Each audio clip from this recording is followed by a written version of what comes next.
Hello, I'm Divya. Welcome to my channel. This is my first long video on YouTube. I'm super duper excited about this video.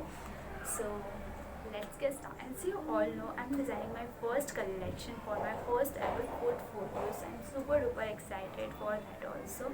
And this is my first collection. तो बहुत सारी गलतियाँ होने के chances भी है, मतलब ज़रूरी नहीं सब गलतियाँ ही होगी, कुछ गलतियों से मैं कुछ सीखने वाली भी हूँ।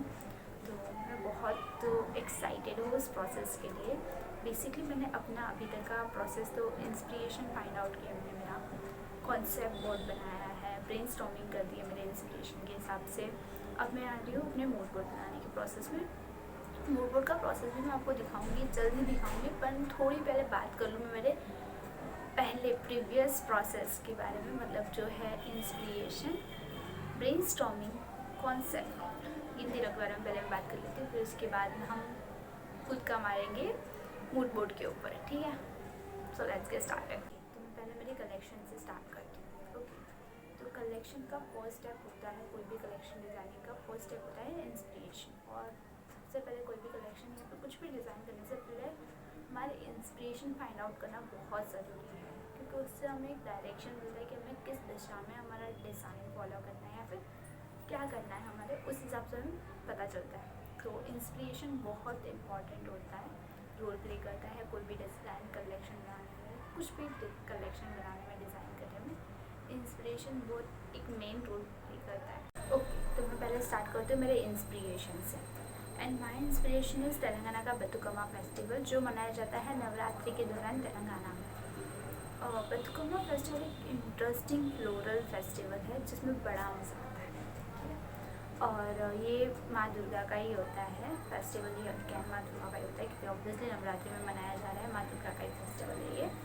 इसमें क्या होता है, माँ दुर्गा को तेलंगाना की महिलाएं तरह तरह के फूलों से रोज़ सजाती है, रोज़ तरह तरह के फूलों से उन्हें सजाती है, उनके चारों ओर नाचती है, गाना गाती है, मस्ती करती है, जिसे एक्चुअल में कहा जाता है बतुकम्मा। मतलब वो जब नाचती है उसे ही कहा जाता है बतुकम्मा।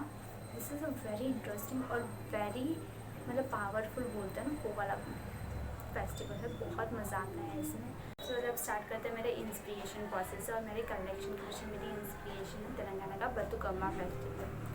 अगर आपने मेरे शॉर्ट्स देखे होंगे पहले के, तो आपको पता होगा what is a Bathukamma, Bathukamma क्यों मनाया जाता है, कहाँ पे मनाया जाता है, वो सब कुछ अगर आपने नहीं देखा है तो आप मेरे शॉर्ट्स जाके ज़रूर से देखना। और ओके, मैं अभी समरी में बता देती हूँ what is a Bathukamma. Basically Telangana Navratri के दौरान तेलंगाना में मनाया जाता है बतुकम्मा फेस्टिवल, जो कि एक फूलों का त्यौहार, जिसमें महिलाएं, तेलंगाना की महिलाएं अलग अलग और तरह तरह के फूलों से माँ दुर्गा को सजाती है, उनके चारों ओर नाचती है, गाती है, मस्ती मजाक करती है, जिसे एक्चुअल में कहा जाता है बतुकम्मा। और बड़ा मज़ा आता है उसके अंदर। तो तो वो वाला मेरा, तो वो है मेरी इंस्पिरेशन। और अगर आपने नहीं देखा है मेरा शॉर्ट, तो डेफिनेटली आप जाके देखना मेरा शॉर्ट। एंड तो Bathukamma is my inspiration for my first ever collection. And अब आते हैं डिज़ाइनिंग प्रोसेस के सेकेंड पार्ट में, जो कि है ब्रेनस्टॉर्मिंग वाला प्रोसेस। अब ब्रेनस्टॉर्मिंग प्रोसेस में एक्चुअल में होता क्या है, ब्रेनस्टॉर्मिंग प्रोसेस में ये होता है कि आप अपने इंस्पिरेशन के अकॉर्डिंग आपके माइंड में जो भी आ रहा है, रैंडमली कुछ भी आ रहा है, तो आप वो एक पेपर पे, कागज़ पे पुट ऑन करो और उससे और मतलब अपनी क्रिएटिविटी और दिखाओ, मतलब कि आपको उस इंस्पिरेशन से और क्या कीवर्ड्स याद आए, जिससे मतलब आपको कलेक्शन डिज़ाइन करने में और ज़्यादा हेल्पफुल होता है, ज़्यादा मज़ा आता है कलेक्शन क्रिएट करने में। आपको एकदम क्लियरिटी तो नहीं बोल सकती, बट हाँ थोड़ा बहुत आइडिया मिल जाता है कि आपको आपके कलेक्शन में क्या ऐड ऑन करना है, क्या नहीं करना है, वो सब कुछ। सो ब्रेनस्टॉर्मिंग वाला प्रोसेस भी इम्पॉर्टेंट होता है, so don't miss that process also. Okay, तो मैंने सबसे पहले वो, फिर मेरा सेकेंड प्रोसेस था वो ब्रेनस्टॉर्मिंग प्रोसेस, तो मैंने वो किया, अच्छे से ब्रेनस्टॉर्मिंग की, माइंड मैपिंग किया और अपना ब्रेनस्टॉर्मिंग प्रोसेस बनाया, जो कि मैंने यहाँ पर रख दिया है। अब मेरा उसके बाद आता है third process, which is a concept note. अब कॉन्सेप्ट नोट पे क्या आता है, तो कॉन्सेप्ट नोट में ये आता है कि आपको आपके कलेक्शन के पीछे का आपका कॉन्सेप्ट क्या है। अगर मैं नॉर्मली अगर आपको मैं बताऊँ in a simple way, concept note में बेसिकली, कॉन्सेप्ट नोट में क्या होता है, कॉन्सेप्ट नोट में ये होता है कि आपका कलेक्शन कब लॉन्च हो रहा है, कौन से सीज़न में लॉन्च होगा, और क्या है आपकी कलेक्शन में, what is your collection inspiration, collection का इंस्पिरेशन के पीछे का क्या कॉन्सेप्ट है वो आता है, आपकी टारगेट ऑडियंस क्या है, आपका आप जिसको सर्व करने वाले हो वो सब कौन है, क्या है, वो सब कुछ आता है कॉन्सेप्ट नोट में। ठीक है, तो कॉन्सेप्ट नोट बनाना भी बहुत इम्पॉर्टेंट है, क्योंकि उससे भी आपको क्लियरिटी मिलती है कि आपका कलेक्शन किस डायरेक्शन में जा रहा है। बेसिकली अगर आप सोच रहे हो कि आप वुमेंस वेयर बनाओगे, एथनिक वेयर बना रहे हो यंगर्स के लिए, मतलब ऑलमोस्ट 20 से 40 के बीच में, 20 के 40 एज के बीच में अगर आप किसी के लिए बना रहे हो, तो आपको मतलब आइडिया होना चाहिए कि लोग कौन से टाइप के कपड़े पहनेंगे। मतलब ऐसा तो नहीं कि फिर वो मतलब पूरे यंग वाले के, मतलब 17-18 बरस के बच्चे के पहन रहे वो वाले एज के तो आप कपड़े नहीं बना रहे हो।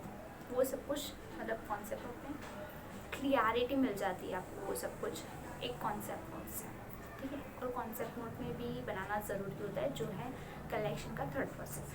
अब आते हैं मेन फोर्थ प्रोसेस में, जो कि है मूड बोर्ड बनाना, जिसके लिए आप सभी यहाँ पे बैठे हो अभी।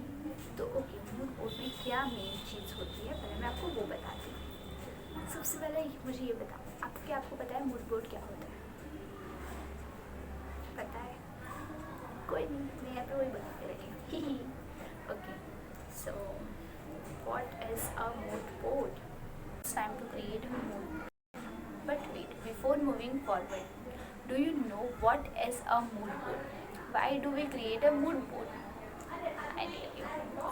Basically, mood board एक विजुअल कॉलेज होता है हमारे इंस्पिरेशन का, जिसमें हमारे इंस्पिरेशन से inspire colour, pictures, fabric, texture और इंस्पिरेशन को एक साथ कलेक्ट किया जाता है। And mood board kind of visual story telling होती है हमारे इंस्पिरेशन की। But why is it important? Mood board बनाना ज़रूरी क्यों होता है? पहला, ये हमारे सर्टन आइडियाज़ को एक कॉन्सेप्ट में कन्वर्ट करता है। दूसरा, इससे हम अपने थीम के मूड को, टोन को, वाइब को अच्छे से कनेक्ट कर पाते हैं, मतलब अच्छे से विजुअली समझ पाते हैं, इसलिए। तीसरा, ये पूरे डिज़ाइन प्रोसेस में एक क्रिएटिव गाइड की तरह हमें सपोर्ट करता है, इसलिए। अगर मैं अपने मूड बोर्ड को एक लाइन में अगर कन्वर्ट करती हूँ तो वो लाइन होगा, a mood board serves as a visual map for designing a collection. I think सब मैंने सब कुछ बता दिया है मेरे कलेक्शन के बोर्ड्स के बारे में। अब आते हैं हम मूड बोर्ड बनाने के प्रोसेस में। और हाँ, मूड बोर्ड बनाने से पहले मैं आपको बता दूँ, ये कोई प्रोफेशनल ट्यूटोरियल नहीं है। सो ये मेरा एक प्रोसेस है जो मैं आप सभी के साथ शेयर करना चाहती हूँ, और मैं शेयर कर रही हूँ। उससे अलावा और कुछ नहीं है, ये मेरा कोई प्रोफेशनल ट्यूटोरियल मैं आपको नहीं दे रही हूँ।